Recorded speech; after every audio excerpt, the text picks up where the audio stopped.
Good morning students.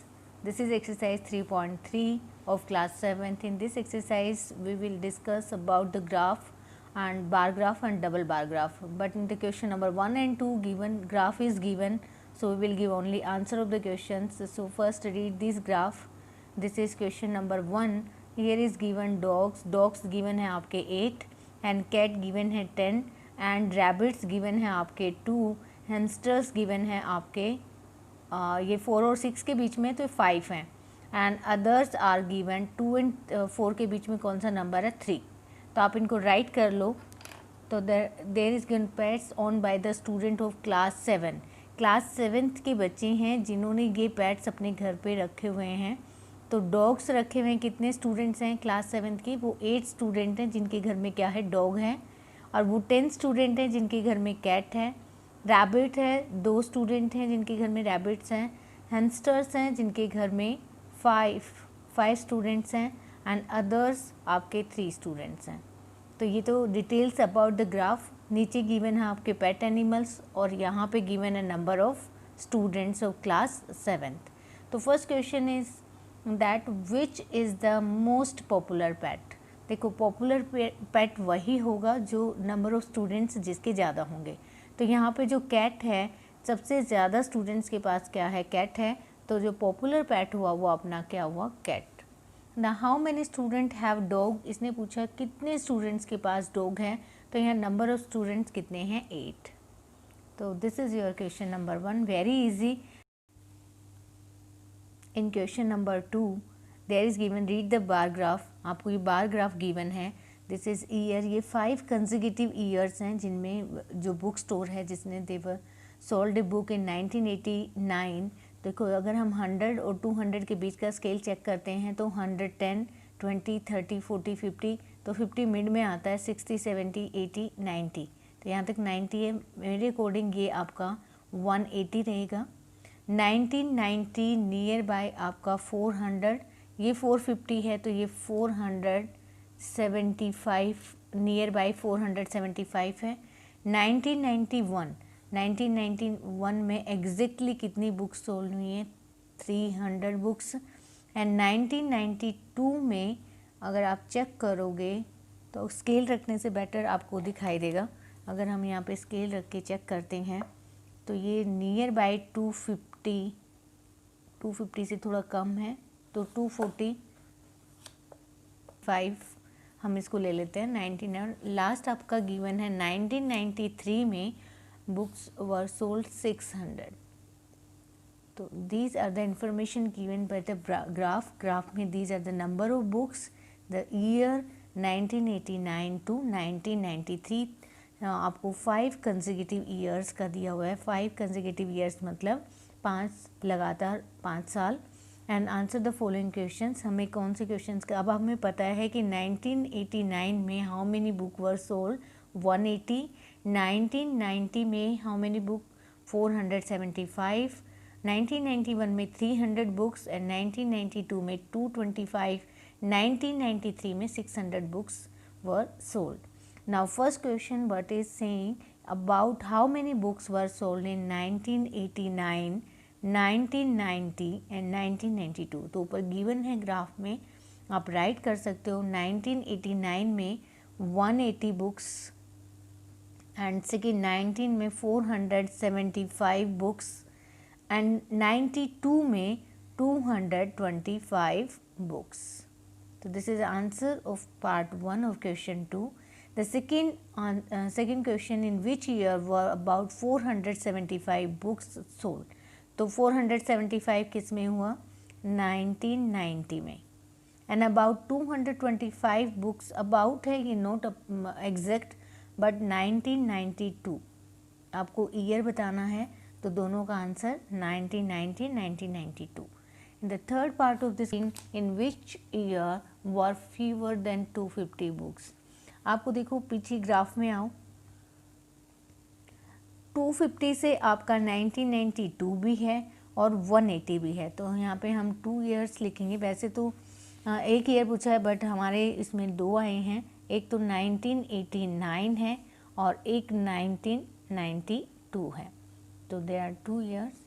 book were sold less than 250. Can you explain how would you estimate the number of books sold in 1989? 1989 में आपने कैसे estimate किया? Because देखो there what is the difference between them, इनके बीच में जो difference है वो 100 का है, तो हमने स्केल को डिवाइड कर दिया 10 में। जब आप ग्राफ पेपर लोगे तो ग्राफ पेपर में इजीली आपको ये लाइन मिल जाएंगी जो एग्जैक्टली कितनी है आपकी 10। तो हर लाइन को आप 10 नंबर दे रहे हो तो ये 110 हो जाएगा, ये 120 हो जाएगा। Then we can easily find the scale, note tough because this is given simple. If you see in a graph paper you can easily find what number is here. So write the answer. Can you explain, estimate the number of books sold in 1980? Yes, we will estimate by the scale, क्योंकि जो given scale है उससे हमने estimate किया है. Now come to the question number 3. In question number 3 the number of children in 6 different classes are given below.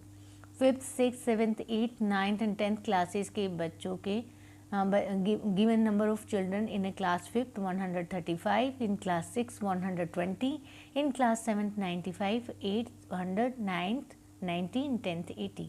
Represent the data on a bar graph. अब सबसे पहले आपको how to draw the bar graph. Take a bar graph please. Everybody purchase a bar graph notebook. Now cut a paper on a graph paper. Please use graph paper क्योंकि you can easily make data on graph paper.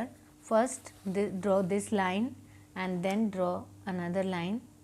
This is vertical line and this one is horizontal line. Horizontal line में हम क्या करते हैं, जो हमारा given data है वो हम लेते हैं। तो हमारे यहाँ इसमें given है आपका क्लास, देखो this represent the equal distance. अगर आप यहाँ पे 1 सेंटीमीटर ले रहे हो तो 1 सेंटीमीटर ही लेना, अगर 1.5 ले रहे हो तो 1.5 लेना please. Distance should be same. ऐसा नहीं है कि आपने कहीं पे, वैसे तो ग्राफ पेपर में डिस्टेंस सेम ही गिवन है तो आपको ज़्यादा सोचना नहीं पड़ेगा। आप नोटबुक में मत बनाना, use graph paper, graph paper में ईजिली बन जाएगा। दिस इज़ क्लास 5th, हमारे क्लास 5th से शुरू है तो हम इसको किसका नाम देंगे, 5th का। देन नेक्स्ट होगा आपका 6th, ये आपका 6th हुआ। उससे नेक्स्ट है आपका 7th, देन 8th,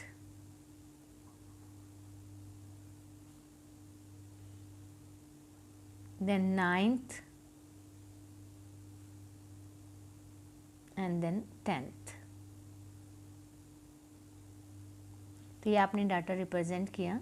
देन आपको जो नंबर गिवन है, नंबर गिवन है आपका 135 टू 80 से स्टार्ट है एंड मैक्सिमम आपका 135 है।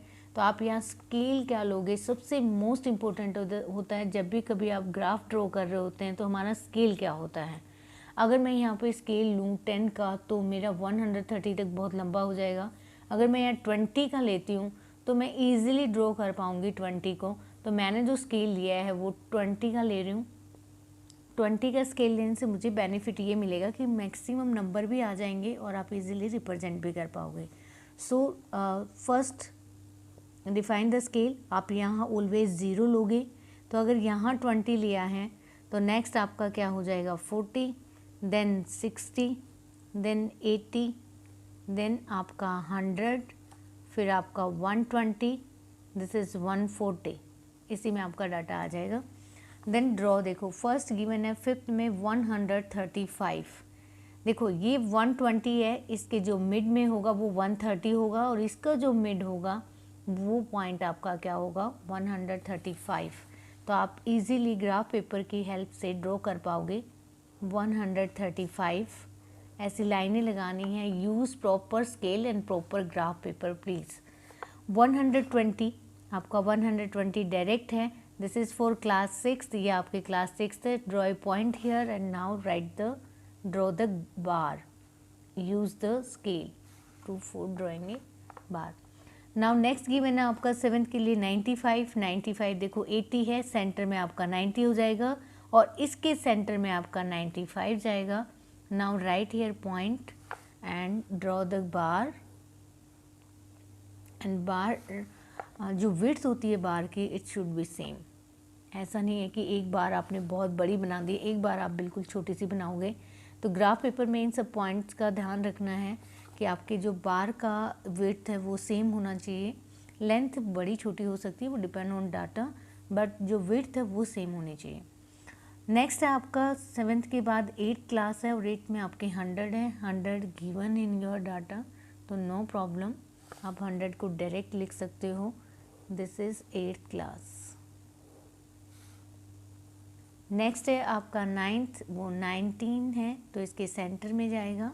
This is point here, we will draw for 9th class. Then last है 10th, 80 is given, so draw for 8। सबसे पहले फर्स्ट क्वेश्चन जो इसमें पूछा है ये तो हो गया आपका graph. This is horizontal line, vertical line. Horizontal line पे हम ऑलवेज जो ऊपर गिवन होता है वो हॉरिजेंटल लाइन पे लेते हैं और जो नीचे गिवन होता है वो हम वर्टिकल लाइन पे लेते हैं। नॉर्मल नंबर्स हमारे वर्टिकल लाइन पे होते हैं और जो कभी ईयर गिवन मिलेगा या फिर जो डेज मिलेंगे, जो भी मिलेगा वो हमारा इस लाइन पे होता है। So this is graph for question number 3। ये आपका क्वेश्चन नंबर 3 है और एक्सरसाइज है आपकी 4। This is 3 point. So come to the question here. Now first question है आपका, how would you choose a scale. आप स्केल कैसे चूज़ करोगे। पहले हम डिसाइड करेंगे कि हमारा नंबर कहाँ से स्टार्ट हो रहा है और कहाँ पे एंड हो रहा है। तो स्केल बाय कैसे करते हैं, how would you choose a scale. पहले first we will see the data, according data we will choose a scale. ठीक है, आंसर द फॉलोइंग क्वेश्चन। यहाँ पे स्केल राइट कर सकते हो। हमने स्केल जो लिया है वो 20 लिया है। Answer the following questions. इसमें पहला है, विच class has the maximum number of children and the minimum. कौन सी क्लास है जिसमें सबसे ज़्यादा बच्चे हैं। तो क्लास आपकी 5th क्लास है जिसमें सबसे ज़्यादा बच्चे हैं। And second answer, which class has the maximum number of children. तो 5th class, right here 5th class.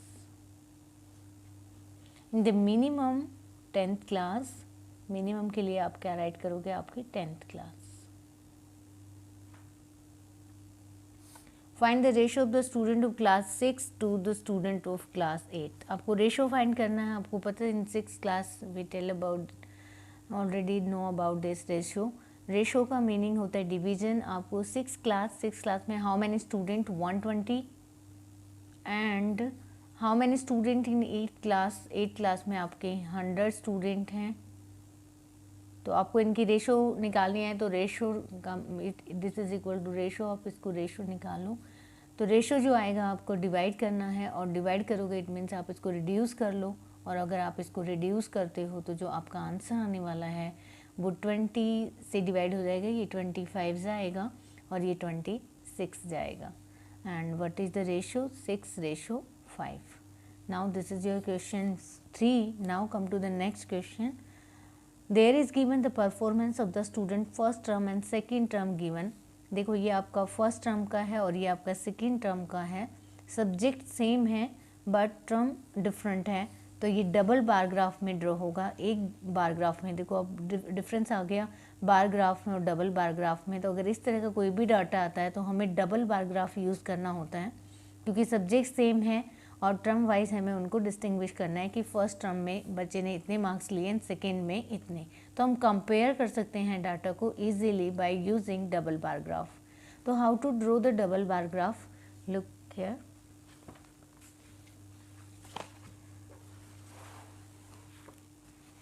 First we will draw this horizontal axis and one vertical axis. First write the subject in equal distance. We will take English, Hindi, Math, Science and Social Science. Now read the data what is given. Now we will define the scale. Scale same होगा यहाँ पे 67, 72, 88, 81 and 73। आपका जो data है वो किसके बीच में है, आपका मोस्टली 100 से कम है। तो हम जो नंबर लेने वाले हैं वो 10 का ले रहे हैं। और कोई अगर आप 9 का ले सकते हो तो 9 का भी ले लो, बट प्रॉब्लम आएगी आप डायरेक्टली जो स्केल डिफाइन कर रहे हो वो क्या ले लो आप। स्केल जो हमने डिफाइन किया है वो 10 का डिफाइन किया है।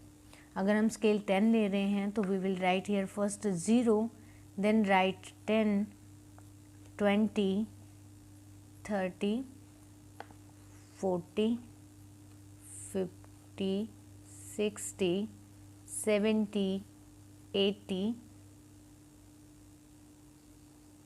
एंड मैक्सिमम दिस इज 90 और लास्ट फाइनल आपका क्या जाएगा 100. तो this is your scale. Now first आपको गिवन है इंग्लिश में जो है आपके इंग्लिश में जो गिवन मार्क्स हैं वो आपके 67 हैं. कौन सी टर्म में? फर्स्ट टर्म में. और सेकेंड टर्म में गिवन है 70. तो देखो फर्स्ट टर्म में इंग्लिश में जो मार्क्स हैं वो 67. अब इसके बीच में आपकी 10 लाइंस होंगी तो आप इजीली देखो ये 65 है, 66 और ये 67, ये 67 और सेकेंड टर्म में आपके 70 हैं. तो यहीं पे दोनों पॉइंट को ड्रॉ कर लो ताकि बार ग्राफ ड्रॉ करने में प्रॉब्लम नहीं आएगी. तो एक पॉइंट आपका 67 पे है, सेकेंड आपका 70 पे है. तो एक बार हम ऐसे ड्रॉ करेंगे. इस पॉइंट को ऑलवेज कहाँ लो? सेंटर में. आप इसको इसके साथ ज्वाइन कर दो. साथ में ही आपका सेकेंड टर्म के लिए जाएगा और डिस्टेंस इनकी जो विड्थ है बार की वो सेम होनी चाहिए. ये आपने इंग्लिश का ड्रॉ कर लिया. तो अब आप इस पे राइट कर सकते हो. ये आपका क्या है? फर्स्ट टर्म का है एंड ये आपका सेकेंड टर्म का है. तो आप ऐसे डबल बार ग्राफ ड्रॉ कर सकते हो फॉर सब्जेक्ट इंग्लिश. हमने इंग्लिश सब्जेक्ट के लिए डबल बार ग्राफ ड्रॉ किया. नेक्स्ट आपका हिंदी सब्जेक्ट है. हिंदी सब्जेक्ट में आपके 72 और 65 गिवन है. तो फर्स्ट वी विल ड्रॉ 72 आपका देखो ये 71, 72 आपका जो पॉइंट है वो यहाँ जाएगा. तो ये 72 एंड नेक्स्ट 65 है. तो 65 आपका यहाँ आएगा. तो आप इसको सेंटर में लो. सेंटर आपका यहाँ बनेगा. Draw a bar graph for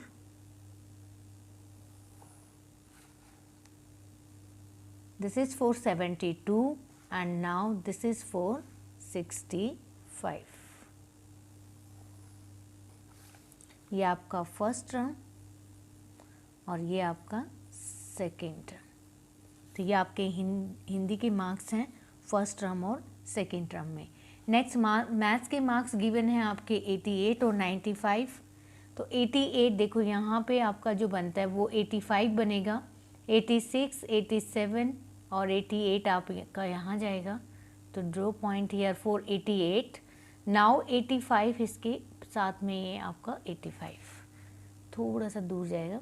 this is this one and this one. Now draw the bar graph.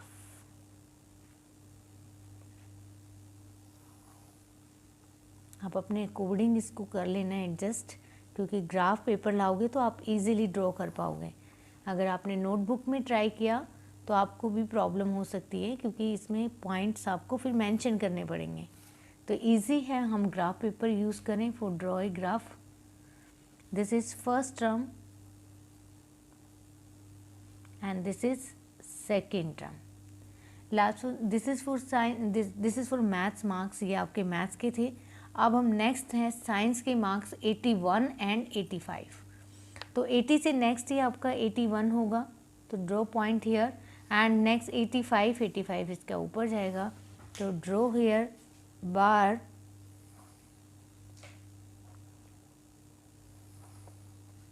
ये 81 के लिए है और ये आपका 85 के लिए. ये मार्क्स हैं आपके साइंस के. नाउ लास्ट फाइनल आपका सोशल साइंस. सोशल साइंस में जो मार्क्स हैं वो 73 एंड 75. तो ये 70 है. 1 2 3 3 आपका यहाँ आएगा एंड 75 आपका यहाँ है. तो आप इजीली ड्रॉ कर पाओगे double bar graph for science subject.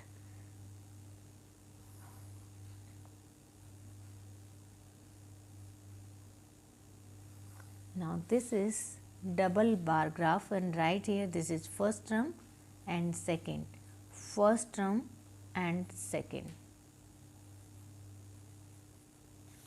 या आप इस पर कोई पिक्चर भी बना सकते हो, एक को शेड कर दो और एक को प्लेन रख लो, this is your choice. Now this is double bar graph and come to question number 4। Again he is asking some question, in which subject has the child improved his performance the most. अब देखो, by using graphs you can easily tell कि कौन से subject में उसने improvement किया है। तो सबसे पहला आपका इंग्लिश सब्जेक्ट है, उसमें उसने क्या किया है, इम्प्रूवमेंट किया है। सेकंड आपका मैथ्स है एंड देन साइंस है, क्योंकि 81 से 85 आया है, एंड सोशल साइंस है। तो ये कह रहे हैं in which subject has the child improve his performance most. Most मतलब सबसे ज़्यादा किस में, इसमें जो डिफरेंस है वो 3 का है, इसमें जो डिफरेंस है वो 7 का है, यहाँ आपका जो डिफरेंस है वो 4 का है और यहाँ 2 का। तो सबसे ज़्यादा उसने परफॉर्म किया किस में, मैथ्स में। तो यहाँ पे जो आपका आंसर होगा वो क्या होगा, आपका मैथ्स का होगा। In which subject his improvement the least, सबसे कम किस में इम्प्रूवमेंट हुआ उसका। तो यहाँ पे 2 मार्क्स का इम्प्रूवमेंट है सोशल साइंस में, यहाँ 4 मार्क्स का है और यहाँ 3 मार्क्स का है। तो ये जो आंसर होगा आपका क्या होगा, social science. Has the performance gone down in any subject. अभी आपसे पूछ रहा है कि कौन से सब्जेक्ट में उसकी परफॉर्मेंस डाउन गई है। तो अगर हम चेक करें कि पहले ज़्यादा थे और लास्ट में कम आए, उस सब्जेक्ट को चेक करना है हमें। जैसे पहले 67 थे 70, इट मीन्स इसमें तो परफॉर्मेंस डाउन नहीं गई। 72 थे 65 आए, इट मीन्स हिंदी में उसने परफॉर्मेंस उसकी डाउन गई है। तो यहाँ जो सब्जेक्ट का नाम आएगा वो क्या आएगा आपका, Hindi. So these are the question you will do in fair notebook and try all the questions of this exercise. Have a good day.